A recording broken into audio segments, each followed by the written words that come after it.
কন্যা সন্তান, পুত্র সম জামাই এবং তাদের সন্তান সন্ততির মঙ্গল কামনার উদ্দেশ্যে আর দুই পরিবারের মধ্যে সুসম্পর্ক বজায় রাখার জন্য আমরা প্রত্যেক বছর যে অনুষ্ঠানটি আনন্দের সঙ্গে পালন করে থাকি এবং মা ষষ্ঠীর কাছে যার জন্য প্রার্থনা করে থাকি তাই হলো জামাই ষষ্ঠী।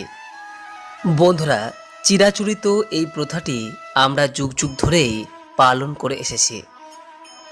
আর এই বছরে যে শাশুড়ি মা, জামাই এবং তাদের কন্যা সন্তানেরা এই দিনটির জন্য অধীর আগ্রহে অপেক্ষা করছে, সে কথা নিশ্চয়ই বলবার অপেক্ষা রাখে না।